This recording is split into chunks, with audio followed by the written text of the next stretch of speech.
नमस्कार, मैं हूँ आपका दोस्त विजय विद्रोही। आप मुझसे जुड़ चुके हैं, इसके लिए आप सबका तहे दिल से शुक्रिया। अगले 8-10 मिनट में आपसे जुड़े रहने की कोशिश करूँगा। हमारे खास कार्यक्रम विजय फैक्टर में आप सबका स्वागत है। तो जस्टिस गवई जो कि अगले चीफ जस्टिस बनने वाले हैं, उन्होंने साफ-साफ इशारा कर दिया है कि निशिकांत दुबे से लेकर बीजेपी के जो नेता हैं, चाहे उसके अलावा चाहे उपराष्ट्रपति हैं, जो सुप्रीम कोर्ट पर वो कमेंट पास कर रहे हैं, वो सुप्रीम कोर्ट उस पर गौर कर रहा है, सुप्रीम कोर्ट की नज़र में है। लेकिन निशिकांत ने अपना बयान अभी तक वापस नहीं लिया है। निशिकांत दुबे के बयान से बीजेपी ने किनारा कर लिया है, लेकिन बीजेपी ने उन्हें कोई कारण बताओ नोटिस जारी नहीं किया है।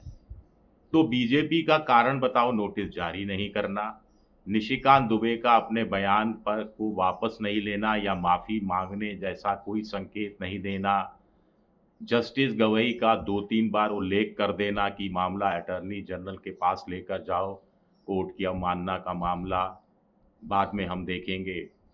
और प्रधानमंत्री नरेंद्र मोदी का चुप रहना। आखिर ये संयोग है, ये पंगा जो सुप्रीम कोर्ट से ले लिया है मोदी सरकार ने और उपराष्ट्रपति जगदीप धनखड़ भी इसमें शामिल हो गए हैं। ये सब एक स्ट्रैटेजी का हिस्सा है, एक नीति का हिस्सा है या यूँ ही खामख़ाम एक बयान आ गया, 2 बयान आ गए, तो अब बयान क्या वापस लिया जाए? या फिर तालाब में कंकर फेंक कर लहरें गिनने की कोशिश हो रही है। आम तौर पर देखा गया है कि कोई भी जो सत्ता पक्ष होता है, वो कभी भी कोर्ट से पंगा नहीं लेता है। इसके 2 बड़े कारण होते हैं। एक, कोर्ट ने कोई एडवर्स कमेंट कर दिया, फैसला भी नहीं दिया, लेकिन मौखिक टिप्पणी में भी कोई एडवर्स कमेंट कर दिया, तो स्टेट गवर्नमेंट हो या केंद्र सरकार हो, उनकी किरकिरी होती है। दूसरी बात है कि अगर कोई फैसला पलट दिया सुप्रीम कोर्ट ने, तो केंद्र सरकार हो चाहे राज्य सरकार हो, उनकी जनता की नज़र में भी क्रेडिबिलिटी गिरती है। अपोज़िशन को हमला करने का एक मौका मिलता है। इसीलिए कोई राज्य सरकार या केंद्र सरकार हाई कोर्ट या सुप्रीम कोर्ट से पंगा लेना नहीं चाहती। फिर सबसे बड़ी बात है कि सुप्रीम कोर्ट हो चाहे हाई कोर्ट हो, 50% से ज़्यादा केस, कुछ लोग तो कहते हैं 70% तक के केस सरकार से जुड़े होते हैं। सरकार कहीं अपने आप को डिफेंड कर रही होती है, कहीं सरकार ऑफेंसिव मूड में होती है। लेकिन फैसला सरकार के नि कोई जो आदेश है उस या खिलाफत है, उसके आस-पास घूमता है सुप्रीम कोर्ट का फैसला या हाई कोर्ट का फैसला। तो ऐसे में कौन भला सरकार चाहेगी कि वो कोर्ट से पंगा ले ले और रोज़मर्रा के फैसलों पर भी उस पर आँच आनी शुरू हो जाए। लेकिन निशिकांत दुबे ने बोल दिया, अब निशिकांत कोई फ्रिंज एलिमेंट नहीं है। उन्होंने बोल दिया, दिनेश शर्मा ने बोल दिया, हेमंत बिस्वा शर्मा ने बोल दिया, राजीव चंद्रशेखर ने बोल दिया, बीएल संतोष ने बोल दिया। लेकिन जिसको ऐसे समय में बोलना चाहिए था, नरेंद्र मोदी चुप है, अमित शाह चुप है, जेपी नड्डा ने बोला लेकिन थोड़ा-सा मुँह खोला। आधा बोला कि बयान से हम किनारा करते हैं, बयान से हम सहमत नहीं हैं। लेकिन वो साथ-साथ ये भी जोड़ सकते थे कि वाइस प्रेज़िडेंट जगदीप धनखड़ ने भी जो कमेंट किया सुप्रीम कोर्ट को लेकर, उससे भी हम सहमत नहीं हैं। कम से कम राज्यसभा में वो सदन के नेता हैं और राज्यसभा में ही सभापति जगदीप धनखड़ हैं। तो जेपी नड्डा सदन के नेता के नाते ही कह सकते थे कि धनखड़ साहब जो कह रहे हैं कि सुपर पार्लियामेंट बनती जा रहा है सुप्रीम कोर्ट, ये गलत है। पार्लियामेंट हो या सुप्रीम पार्लियामेंट हो, वो लोकसभा और राज्यसभा ही है, लेकिन नहीं बोला। अब कहा जा रहा है कि चीफ जस्टिस जो इस समय है वो 13 मई तक के लिए हैं। 5 मई को एक इम्पॉर्टेंट सुनवाई होनी है वक़्फ़ कानून को लेकर, जस्टिस खन्ना, संजीव खन्ना। उसके बाद justice B R Gavai chief justice बनेंगे, उनका कार्यकाल भी करीब 6 महीने का होगा। उसके बाद के जो चीफ जस्टिस बनेंगे, वो थोड़े से कुछ नरम बताए जाते हैं और उसके बाद के जो चीफ जस्टिस लाइन में हैं, वो बताया जाता है कि बीजेपी को सूट करते हैं। बीजेपी को लगता है कि नहीं, उनके साथ अच्छी बन बैठेगी। वैसे तो चंद्रचूड़ साहब के साथ भी अंदर-अंदर तो अच्छी बैठ ही रही थी।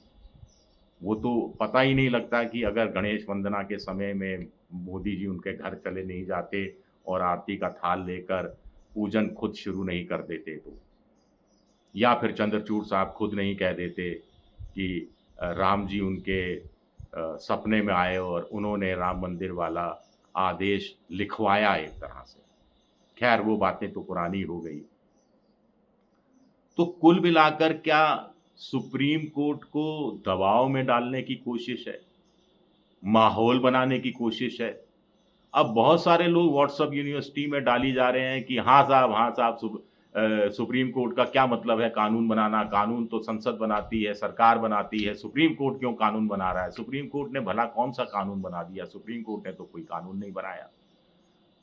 राष्ट्रपति कह रहे हैं, उपराष्ट्रपति कह रहे हैं आर्टिकल 142 का न्यूक्लियर मिसाइल के स्टाइल में दुरुपयोग किया जा रहा है, इस्तेमाल किया जा रहा है।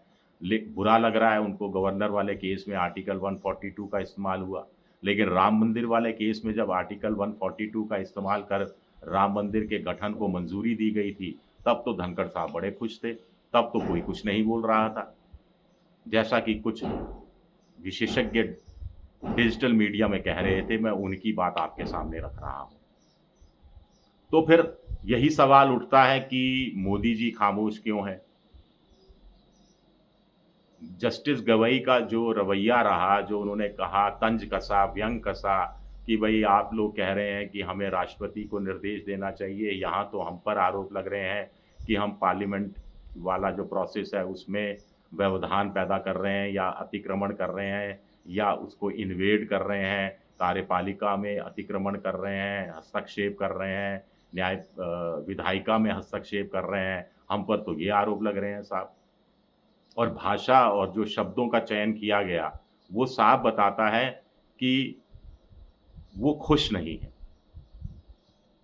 साफ बताता है कि अभी भी निशिकांत दुबे माफ़ी माँग लें, तो बात रफ़ा-दफ़ा हो सकती है। अभी भी संकेत मिल रहे हैं कि मामला कंटेम्प्ट की तरफ नहीं बढ़े तो बेहतर होगा। लेकिन बीजेपी पार्टी या मोदी सरकार की तरफ से ऐसा कोई संकेत मिल नहीं रहा है कि थोड़ा वो झुकने के लिए तैयार है।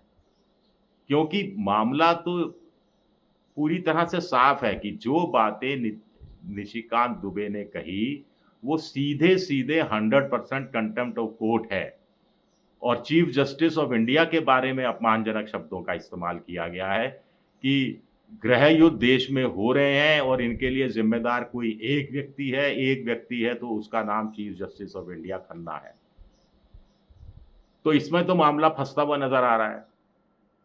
जस्टिस गवई कहीं इशारा कर रहे हैं कि अब बीजेपी को चाहिए कि कम से कम एक कारण बताओ, नोटिस तो जारी कर दो निशिकांत दुबे को, ताकि मामला कंटेम्प्ट का जब सामने आए तो उसी बहाने थोड़ी-सी रियायत, थोड़ा-सा रुख अपने में लचीलापन लाया जा सके। लेकिन बीजेपी या मोदी या सोशल मीडिया के ज़रिए उनके जो ट्रोल करने वाले हैं, वो कतई झुकने के लिए तैयार नहीं हैं, तय कर बैठे हैं।